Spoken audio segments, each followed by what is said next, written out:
అల్హమ్దులిల్లాహి రబ్బిల్ ఆలమీన్ వస్సలాతు వస్సలాము అలా రసూలిల్ కరీం వలా ఆలిహి వసహబిహి అజ్మయీన్ బిరహ్మతిక యా అర్హమర్ రహీమీన్. అమ్మా బాద్. అనంత కరుణామయుడు అపార కృపాశీలుడు అయిన అల్లాహ్ పేరుతో ప్రారంభిస్తున్నాను.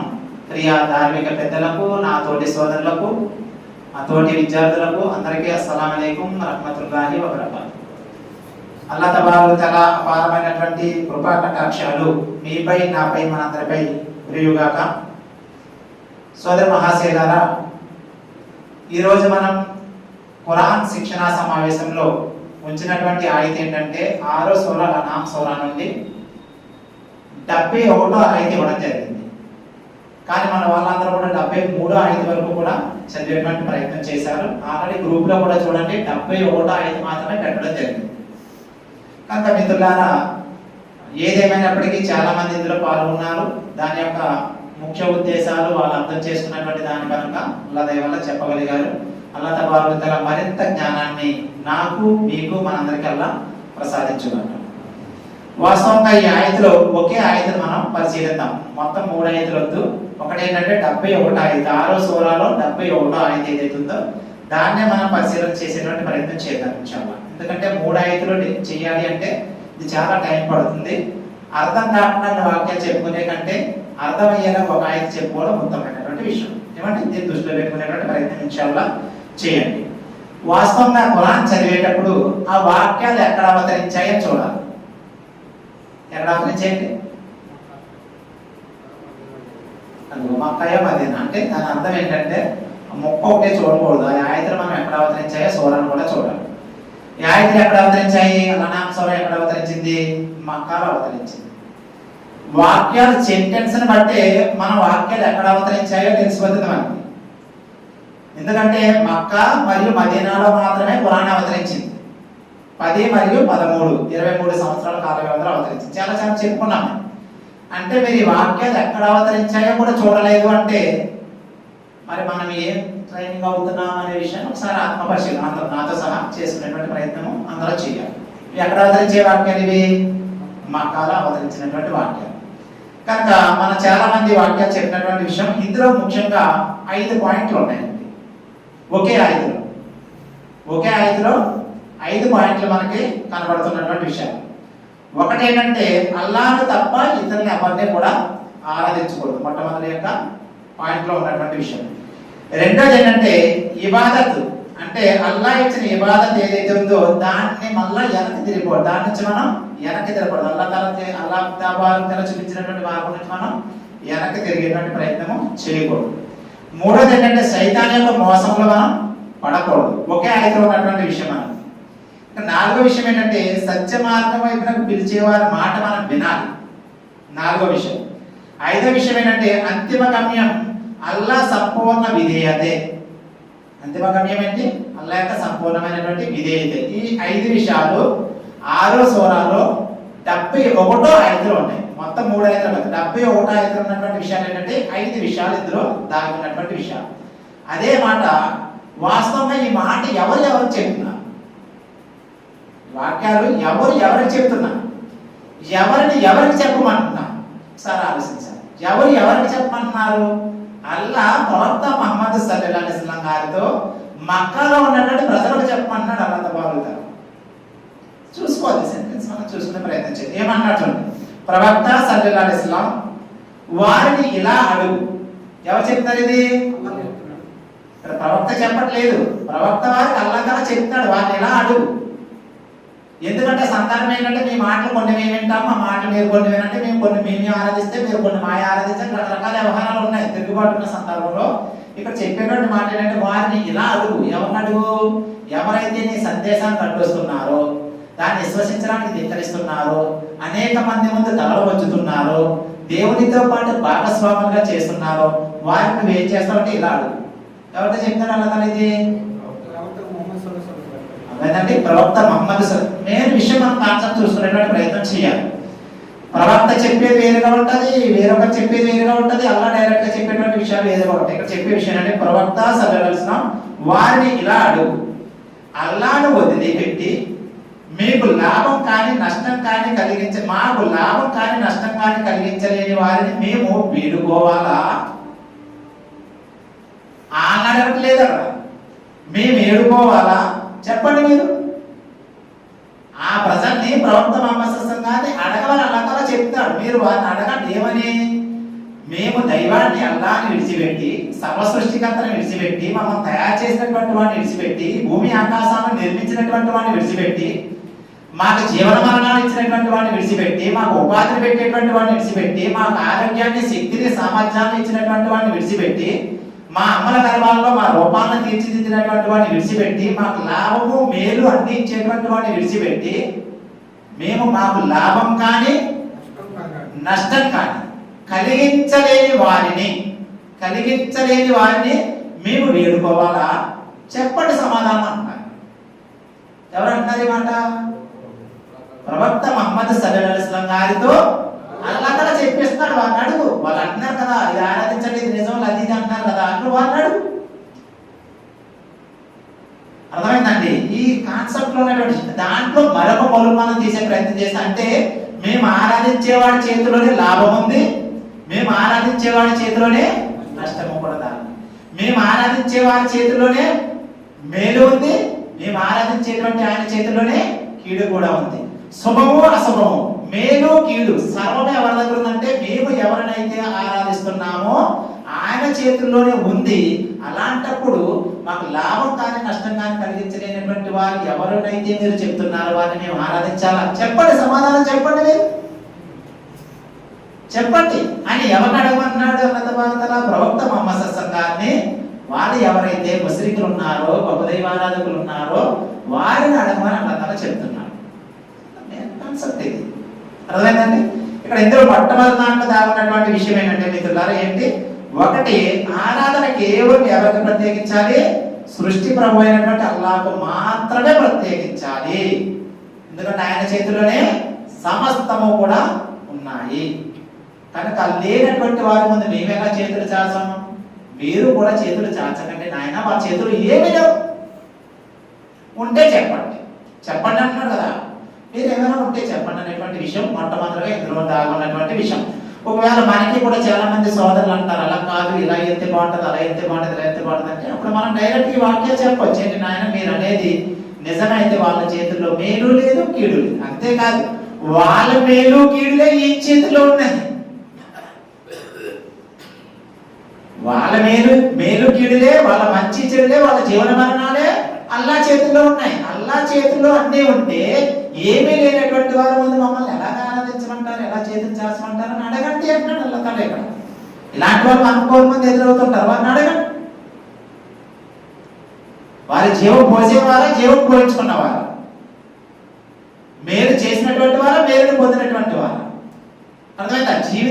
జీవితం ఏదైతే అనుభవించినటువంటి వారా, జీవితాన్ని ఇచ్చినటువంటి వారా? మరి వాళ్ళే ఇవన్నీ ఇచ్చినప్పుడు, మరి అలాంటప్పుడు ఇవన్నీ ఇచ్చినటువంటి వాడు వదిలేయమని మీరు ఎలా చెప్తున్నారు మాకు? ఒకసారి చెప్పండి అనేటువంటి విషయము ఇందులో వాస్తవంగా దాగున్నటువంటి మొట్టమొదటి విషయం మిత్రులారా. అదే విషయాన్ని మనం ముఖ్యంగా ఆలోచించేటువంటి పని చేయాలి. మాకు లాభము లేదా నష్టము చేయలేనటువంటి వాటిని మేము ఎలా ప్రార్థించాలి? ఇది సరైనటువంటి పద్ధతి కాదు కదా. ప్రవక్త మహమ్మద్ సల్లల్లాహు అలైహి వసల్లం ఇది సరైన పద్ధతి ఎలాగవుతుంది? బిస్మిల్లాహిర్ రహ్మానిర్ రహీం. అనంత కరుణామయుడు అపార కృపాశీలుడు అయిన అల్లాహ్ పేరుతో.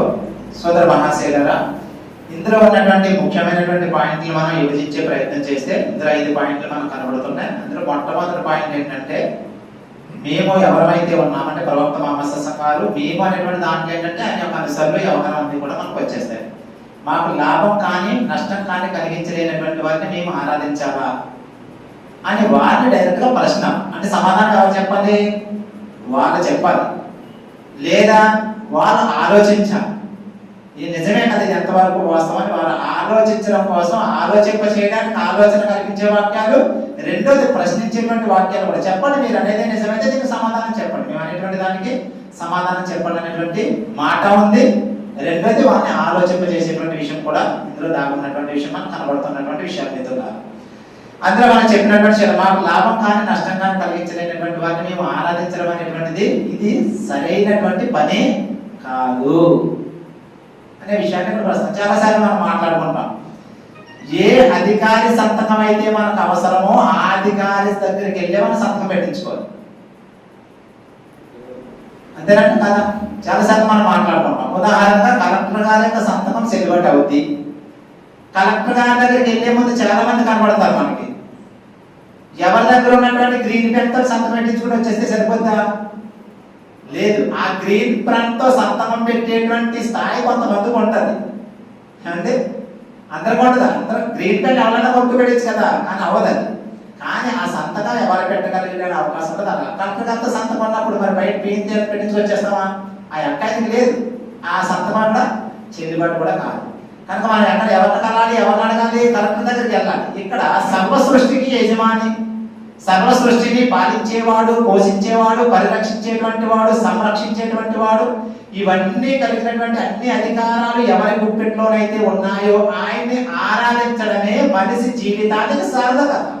ఆయన్ని విడిచిపెట్టడం ఏదైతే ఉందో ఆ మనిషి యొక్క స్థానాన్నే అతను తగ్గించుకోవడం, దేవుని యొక్క స్థానాన్ని కూడా, అల్లాహ్ యొక్క స్థానాన్ని కూడా తగ్గించడంలోకి వస్తుంది. ఇది మొట్టమొదటి విషయంగా మనం భావించాలి. అదే మాట చెప్పడం జరిగింది. ప్రవక్త సర్వస్వం ఇలా అడుగు, అల్లాహ్ని వదిలిపెట్టి మాకు లాభం కానీ నష్టం కానీ కలిగించలేని వారిని మేము వేడుకోవాలా అని చెప్పి అసలు పాయింట్ చెప్తారు. చూడండి, ఇక్కడ ఏమన్నారంటే, అల్లాహ్ మాకు రుజుమార్గం చూపిన తర్వాత మేము ముందుకేసిన అడుగును వెనక్కి తిప్పుకోవాలా.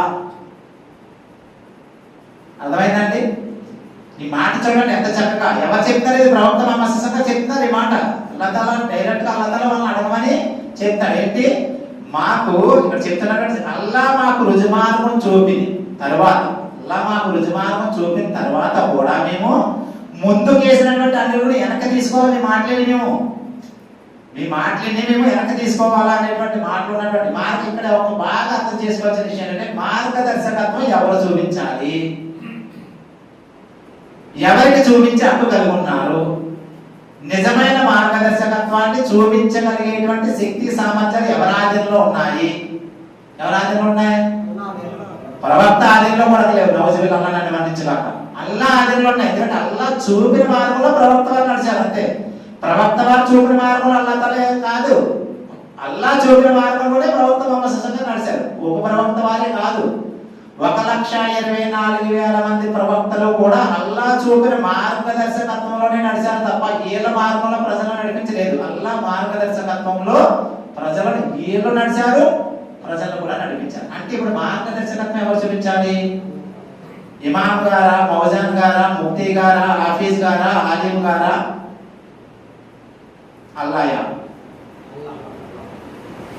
అల్లాహ్ చూపిన మార్గదర్శకత్వాన్ని ఇప్పుడు మనం చెప్పుకున్న లిస్ట్ అవుతుంది కదా. హాఫీజ్ గారైనా, ఆలిం గారైనా, ఇమాం గారైనా ఎవరైనా ఈ మార్గాన్ని చూపుతూ ఉంటే అది సరైన సక్రమమైనటువంటి మార్గం. ఈ మార్గాన్ని విడిచిపెట్టి ఎవరు పక్కకి చూపించినా సరే వాళ్ళు ఎంత గొప్ప పండితులైనప్పటికీ కూడా వాళ్ళు అపమార్గం పట్టిస్తున్నట్టే. ఇది అల్లాహ్ చెప్తున్నటువంటి వాక్యం.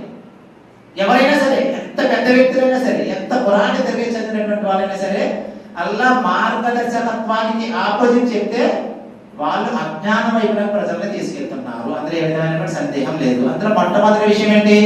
లాభ నష్టాలు ఎవరి చేతుల్లోనైతే లేవో వాళ్ళని మేము ఆరాధించాలండి. ఎవరైనా లాభ నష్టాలు లేనటువంటి వారి వైపు మనం తీసుకెళ్తున్నారు అనుకోండి, సన్మార్గం వైపున తీసుకెళ్తున్నారా, వక్రమైనటువంటి మార్గం వైపున తీసుకెళ్తున్నారా? చాలా క్లారిటీ, సింపుల్ గా చిన్న దాంతో ఆలోచిస్తే మనకు చాలా ఈజీగా అర్థమయ్యేటువంటి విషయం. అదే మాట చెప్తున్నటువంటి విషయం ఏంటంటే, అల్లాహ్ మాకు రుజుమార్గం చూపిన తర్వాత మేము ముందుకు వేసినటువంటి విశ్వాసంలోకి వచ్చాం. మేము అల్లాహ్ తాలా మాకు హిదాయతను ప్రసాదించాడు, మమ్మల్ని ఎన్నుకున్నాడు, అపమార్గం నుంచి సన్మార్గం చూపించాడు, చీకటి నుంచి వెలుగు చూపించాడు, దుర్మార్గం నుంచి సన్మార్గం వైపున తీసుకొచ్చాడు, అజ్ఞానం నుంచి విజ్ఞానం వైపున మమ్మల్ని తీసుకొచ్చాడు, సృష్టి తార యొక్క పూజ నుంచి సృష్టికర్త ఆరాధన వైపునకు మాకు మార్గం చూపించారు. మేము ముందుకేసాం అడుగు, దేని వైపు? అల్లాహ్ వైపు వేసాం, ఆయన ధర్మం వైపున వేసాం, ఆయన మార్గం వైపున మా అడుగులు వేస్తున్నాం, చేసాం. మీ మాటలు విని మేము మా అడుగులు వెనక్కి వేయాలా, మా మార్గం మేము వెనక్కి తిప్పుకోవాలా అని అడగమని ప్రవక్త మహమ్మద్ సంఘాలతో అబద్ధవార్తలు చెప్తున్నాడు. వారిని అడగమని ఎవరైతే లేదు ఇది సరైన మార్గం, ఇది సరైన మార్గం, ఇది సరైన మార్గం అని చెప్తున్నారో, మా తాత ముత్తాతల కాలం నుంచి ఇదే మేము ఆచరిస్తున్నామని అంటున్నారు, అదంతా మీ తాత ముత్తాతలు చూపించినటువంటి మార్గాలు. ఇది మీ తాత ముత్తాతలు కూడా సృష్టించినటువంటి అల్లాహ్ చూపించినటువంటి మార్గం ఇది. ఇలాంటి మార్గం మాకు దొరికిన తర్వాత ఆ భాగ్యం మేము పొందిన తర్వాత కూడా మేము ఎదరికేసినటువంటి అడుగులు వెనక్కి తిప్పుకోవాలా? చెప్పండి మీరు. ఎలాంటి మాటలంటే అవి మామూలు మాటలు కాదు. ఈనాడు మనం ఏమంటామంటే లేదండి అక్కడ అలాగే చెప్తారు, కానీ మా తాతయ్య గారు చెప్పారు కాబట్టి ఆ పని చేయకపోతే ఎలాగా, మా మామయ్య గారు చెప్పారు కాబట్టి ఈ పని చేయకపోతే ఎలాగా, మా అత్తగారు చెప్పి చేయకపోతే బాగోదండి అంటే మీ అత్తగారు ఎటువైపు తీసుకెళ్తావు చూసుకో ఒకసారి. దేంతో చూసుకుంటావు? దేంతో చూసుకోవాలి? పురాణంలో చూసుకో, పురాణంతో చూసుకో. ఎట్లా చూసుకోవాలి? పురాణంలో చూసుకో, పురాణంతో చూసుకో. అత్తయ్యగా చెప్పే మార్గం కరెక్టేనా, లేక అల్లా మార్గానికి ఏమైనా వ్యతిరేకంగా ఉందా? మామయ్యగా చెప్పే మార్గం కరెక్టేనా, అల్లా మార్గానికి ఏమైనా వ్యతిరేకంగా ఉందా? ఇమాం గారు చెప్పేటువంటి మార్గం కరెక్టేనా, అల్లా మార్గానికి ఏమైనా విరుద్ధంగా ఉందా? మా గురువు గారు చెప్పేటువంటి మార్గం సరైనదేనా, అల్లా మార్గానికి విరుద్ధంగా ఏమైనా ఉందా? అల్లా మార్గానికి విరుద్ధంగా ఏ మార్గం ఉన్నా సరే, వాళ్ళు ఎదుట ఉన్నటువంటి వాళ్ళు ఎంత పెద్దవారైనా సరే, వీళ్ళందరికంటే పెద్దవాడు అల్లా, వీళ్ళందరికంటే గొప్ప జ్ఞాని అల్లా. వీళ్ళందరినీ విడిచిపెట్టి అల్లా మార్గం వైపుకి వెళ్ళిపోవడమే. మళ్ళీ మన కాలు వెనక్కి తిప్పేటువంటి ప్రయత్నం చేయకూడదు. వెనక్కి తిప్పే కాలం ఒక్కటే రావాలి, అదేంటంటే మన మరణం. అంతే అంతే. ఏమొచ్చినా, కష్టం వచ్చినా, నష్టం వచ్చినా, మంచి వచ్చినా, చెడు వచ్చినా, ఏది జరిగినా సరే ఓ అల్లా నీ మీదేనా నా భారం అంతా అనేటువంటి ఉద్దేశం ఎదరికేసినటువంటి అడుగులో వెళ్ళిపోవడమే అంతే తప్ప వెనక్కి జరిగేటువంటి ప్రయత్నము చేయకూడదు. కానీ ఇక్కడ ఒక లాజిక్ విషయం ఏంటంటే ఇక్కడే తగ్గుతుంది అసలు లేకపోతే. ఏం తగ్గుతుందో చూడండి. ఏం తగ్గుతుంది అంటే మేము ముందుకేసిన అడుగు వెనక్కి తిప్పాలా, వెనక్కి తిప్పుకోవాలా? శైతాను ఎడారిలో దారి తప్పించగా ఇక్కడ తగ్గుతాడు మనకు శైతాన్. మాటలో ఉన్నటువంటి విషయాలు ఏంటంటే శైతాన్ ఎక్కడ వస్తాడనుకుంటున్నారండి? శైతాన్ ఎక్కడ వస్తానంటే నువ్వు నమాజ్ చేసుకుంటూ బెద్దతలు చెరుపు చేస్తుంటే శైతాన్ ఏమీ రాడు, మన దగ్గరికి అవసరం లేదు. నువ్వు నిక్కచ్చిగా నిలబడిపోయి అల్లా ధర్మం మీద అప్పుడు పొంచుకొస్తాడు శైతాన్. కాదు నాయన ఈ పని కూడా చెయ్యి అంటాడు, ఈ పని కూడా చెయ్యి అంటాడు, ఇలా కూడా రా అంటాడు, ఇలా కూడా విను అంటాడు. ఈ మళ్ళీ ఎంత అందంగా చెప్తాడంటే అందమైన వ్యాసంలో మన మార్గం తప్పిస్తుంటాడు వాడు వచ్చి. ఆ శైతాన్ వాడు ఏమి నల్ల బొగ్గులాగా వచ్చి 4 కొమ్మలు ఎట్టుకుని ఏమి రాడు, నాలుగు చొప్పేసుకుని వస్తాడు. అర్థమైందా మిత్రులారా? అట్లాగే చొప్పేసుకుని వస్తాడు, లేకపోతే నాకులో టోపీ పెట్టుకుని వస్తాడు, లేకపోతే నా పండితుడి రూపంలో వస్తాడు. ఎందుకంటే వాడు నల్లగా బొమ్మలు ఉన్నటువంటి వాడు చూసి మనం అల్లిపోతాం కదా, ఆ బొమ్మలు చేతులు అంటే మంచి యాస వేసుకుని వచ్చి ఏమంటాడంటే ఎందుకు రాయండి నేనే నమాజ్కి వెళ్ళు, ఎక్కడికి వెళ్ళు, ఎంత ప్రేమగా చెప్తాడో చూడండి, అంత అందంగా చెప్తాడు అనమాట. నేను నమాజ్ మానట్లేదు కదా, నమాజు చెయ్యి, అక్కడ కూడా శ్రద్ధ చెయ్యి, ఇక్కడ నమాజు కూడా చెయ్యి, అక్కడికి వెళ్ళవచ్చు, ఏదో 2-3 తాళెత్తులు కట్టుకో. మీ అమ్మగారి మాట కాదన్నట్టు ఉండదు, ఇక్కడ అల్లా మాట కాదన్నట్టు. చూడండి ఎంత అందంగా మలిచి అపమానం వైపు పట్టిస్తున్నాడో చూడండి. దారి చాలా అందంగా తప్పిస్తాడు, కోపంతో తప్పించాడు, చాలా అందంగా ముచ్చటగా ముద్దుగా మాట్లాడి తప్పిస్తాడు. ఇక మన ఇమాములు మనం ప్రసంగం చెప్పేవాళ్ళు ఘాటుగా చెప్తాం, కానీ శైతాన్ గారు మాత్రం అంత ఘాటుగా చెప్పాడు, ప్రేమగా చెప్పిస్తాడు. అవసరమైతే భుజం మీద చెయ్యేసి లాలించి పాలించి కూడా ఏం చెప్తాడంటే రా నా కూడా రారా బాబు, టీని నింపిస్తాను, టిఫిన్ నింపిస్తాను, బిస్కెట్లు నింపిస్తాను, సాధ్యం నేను పెట్టుకుంటాను, నా మాట ఎట్రా. ఎంత అందంగా తప్పిస్తాడు చూడండి. అర్థమైందండి? అంటే ఇక్కడ మనం వాడు ఏ వేసంలో వస్తాడో మనకు తెలియదు, ఎలా వస్తాడో తెలియదు. అన్నగా రూపంలో వస్తాడా, మా అన్న రూపంలో వస్తాడా, బామ్మన్న రూపంలో వస్తాడా, గురువుల రూపంలో వస్తాడా, స్త్రీల రూపంలో ఎలా వస్తాడో మనకి తెలియదు. కానీ మాత్రం చాలా అందంగా చాలా ఆప్యాయంగా చెప్పి తీసుకెళ్తాడని బాగా బాగా బాగా బాగా తప్పిస్తాడు అనమాట. కనుక ఇక్కడ విషయం ఏంటంటే అల్లా మార్గం మీద మనం ఎప్పుడైతే నిలబడిపోతామో, నిలబడినప్పుడు వచ్చి ఏం చేస్తారంటే శైతాన్ గారు మెల్లిగా ఏం చేయాలి పని డ్యూటీ ఏంటండి? శైతాన్ గారు డ్యూటీ ఏంటో సార్ చెప్పండి. నమాజ్కి ఎక్కడమా ఏం చేయడండి? దారి తప్పించడమేనా? అక్కడ చూడండి, ఒక మాట మనం చూసుకునేటువంటి ప్రయత్నం చేస్తే ఎంత బాగా ఏంటంటే వాడు చేసే పని ఏంటి? మనిషిని సత్య మార్గం నుంచి తప్పించి దారి తప్పించి తీసుకుపోవడమే వాడి ముఖ్యమైనటువంటి లక్ష్యం, అంతేకేం కదండి. అల్లా దారిలోంచి పెడదారి పట్టించడమే వాడి ముఖ్య ఉద్దేశం. ఏమన్నాడు వాడు? అల్లా తబారక తఆలా మానవుని సృష్టించాడు, శైతాన్ కూడా అక్కడ ఉన్నాడు. వాస్తవంగా చరిత్ర మనకి ఏం చెప్తుందంటే శైతాన్ సజ్దా చేయనటువంటి ప్రాంతం లేదంటే, అంత పరమ భక్తుడు అల్లాహ్ వాడు. అల్లాహ్ తఆలా అన్నాడు మానవుని సృష్టించి దైవదూతలను అందరినీ సజదా చేయమన్నాడు. ఒక ఇబ్లీస్ అంటే శైతాను ధిక్కరించాడు. ఇక్కడ అసలు లాజిక్ ఏంటంటే మరి అల్లాహ్ దగ్గర ఒక వాగ్దానం కూడా తీసుకున్నాడు. వల్ల ఈడు వల్లే కదా నేను, ఎవరి వల్ల, ఈ మట్టితో తయారు చేయబడినటువంటి ఈడు వల్లే కదా నేను అపమార్గం పడ్డాను, నీకు నేను శత్రువుడు అయిపోయాను, మార్గం తప్పాను నేను, కనుక నాకు ఒక అవకాశం ఇయ్యి. ఆ అవకాశం ఏంటంటే నేనేం చేస్తానంటే ఈయన్ని అన్ని వైపుల నుండి ఎదర వెనక పక్క అన్ని పురాణం ఉంటుంది మన వాక్యం, నలువైపుల నుండి నేను వాడిని ఏం చేస్తాను, పొంచి అపమార్గం వైపులకు తీసుకుపోతాను. నాకు ఈ అవకాశం అంటే ఎప్పటి వరకు ఈ అవకాశం అంటే ఖయామత్ వరకు, ప్రళయం వరకు ఈ అవకాశం సైతాన్ గారు అల్లాహ్ తఆలా ఇచ్చాడు. వెళ్ళు ఈ పనులు చేసుకో. కానీ అల్లాహ్ ఒక చక్కటి మాట అంటాడు ఆ వాక్యాల్లో, నా భక్తులను నా విశ్వాసం నువ్వు టచ్ కూడా చేయడం, చేసుకొని వెళ్ళిపో. అంటే నీ కేటగిరీ కొంచెం ఉంటుంది ఆ ఏదైనా చేసి, కానీ నా విశ్వాసం అంటే నా భక్తులను, నా మీద నమ్మకం కలిగినటువంటి వాళ్ళని చెప్తాను కదా, అల్లాహే నా ప్రభు అని పలికి ఆ మాటపై స్థిరంగా నిలబడిపోయేటువంటి వారికి నువ్వేం చేయలేవు. నువ్వే కాదు, ప్రపంచం అంతా ఏకమైన సరే ఏం చేయాలి. అంతిమ ప్రవక్త మానవ మహమ్మద్ మొహమ్మద్ సల్లాల్లాహు అన్నారు, యావత్ ప్రపంచంలో ఉన్నటువంటి ప్రజలందరూ, అధికారులందరూ కూడా ఏకమై నీకు కీడు చేయదలిసిన కీడు చేయలేరు. ఒకవేళ ప్రపంచంలో ఉన్నటువంటి ప్రజలందరూ వాళ్ళ అధికారాలన్నీ కలిపి కూడా నీకు మేలు చేయాలన్నా మేలు చేయలేరు, అల్లాహ్ తెలిసింది తప్ప. ఈ నమ్మకం ఉన్నటువంటి వాడు శైతాన్ కూడా ఏం చేయలేడు. వాడు వస్తున్నాడు పోతున్నాడు, వస్తున్నాడు వాళ్ళకి ఏం పని లేదని పోతాడు అంతే. వాడు అర్థమైందా? అది ఉమర్ రజల్లాహు తఆలా ఉమర్ ఒక దారి కూడా వస్తుంటే శైతాన్ మరో దారి కూడా పోయేవాడు అంటాడు, చరిత్ర చెప్తుంది మనకి. దాని అర్థం ఏంటంటే అలాంటి విశ్వాసాలు మనం ఎలా ఉండాలనేటువంటి విషయం చెప్పబడుతుందంటే, ఇక్కడ వస్తాడు, కంపల్సరీ వస్తాడండి. మనం ఏమన్నా నిలబడినప్పుడు అనారోగ్య రూపంలో రావచ్చు, ఇబ్బందుల రూపంలో రావచ్చు, సమస్యల రూపంలో రావచ్చు, ఫ్రెండ్స్ రూపంలో రావచ్చు, ఏదో రకం వాడు ఏం చేస్తాడంటే కొంచెం కొద్దిగా కొద్దిగా కొద్దిగా అంటాడు. అర్థమైందంటే ఇలా చేసి నా సోదరుడు ఇక్కడ ఉన్నారు, పేరు చెప్పండి నేను, ఆయనకి కొంచెం ఆరోగ్యం బాగోక నొప్పి వస్తుంటే ఒక సోదరుడు ఏమన్నా కళ్ళు మోసుకున్న 2-3 బీర్లు కొట్టేరా అదే పోతే అంటే ఏదో రూపంలో వస్తాడు. అతను ఒక్కసారి జోలికి వెళ్ళాడా ఆ చెప్పక్కల దగ్గర రోజు అదే పని మీద ఉంటాడు.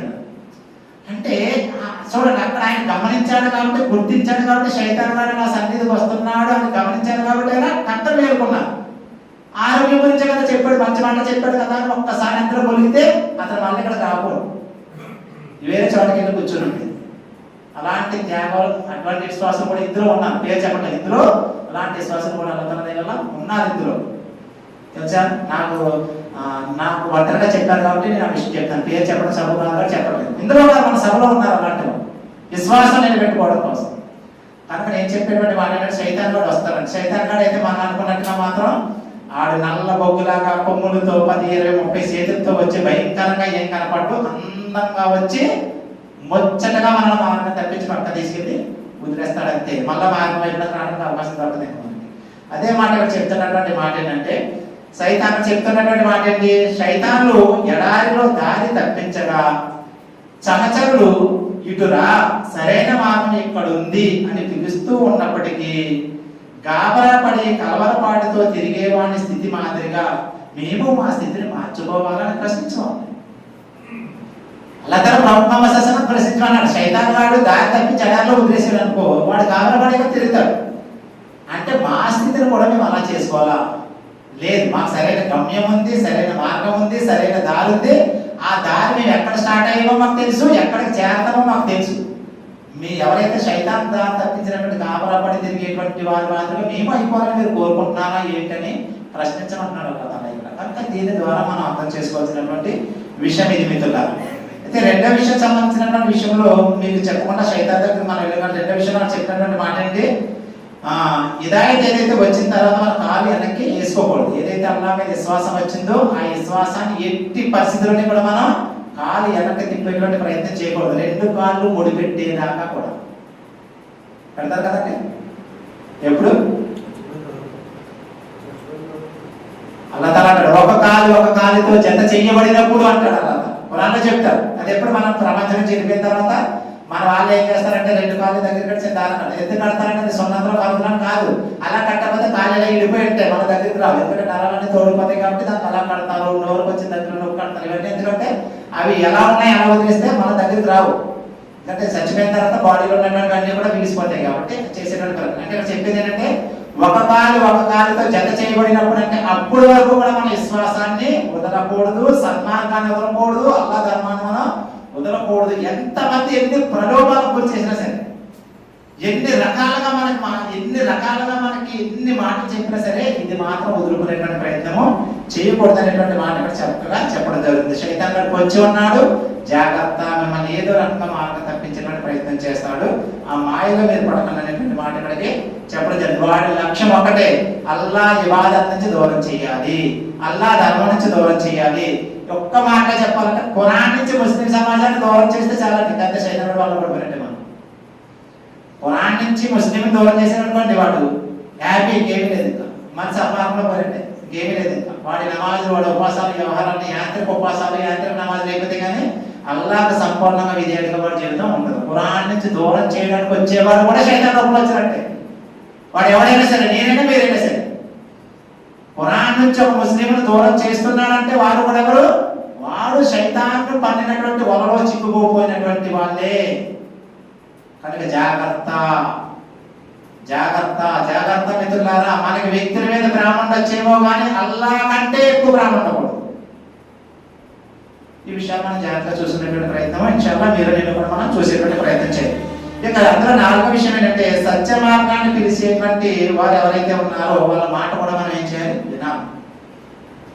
నాయన ఇది అపమార్గం, నాయన ఇది సన్మార్గం, నాయన అది కూడా నోటి మాటలతో కాదు, ఖురాన్ అండ్ సున్నత వెలుగులో, ప్రవక్త ముహమ్మద్ సల్లల్లాహు అలైహి వసల్లం ఉపదేశాల వెలుగులో, నాయన ఇంకో ఖురాన్లో ఇలా ఉంది, అల్లాహ్ తప్ప ఎవరిని సాటి కనిపించకు, ఆయన ముందు తప్ప ఎవరి ముందు తలవంచకు, ఆయన ముందు తప్ప ఎవరి ముందు కూడా చేతులు చాచకు అని వాళ్ళు ఎవరైనా మనకి ఖురాన్ నుంచి కొన్ని మాటలు బోధించి పక్కకి వెళ్ళిపోతున్నటువంటి వాళ్ళు తీసుకొస్తున్నారనుకోండి, వాళ్ళ మాట మనం ఏం చేయాలి?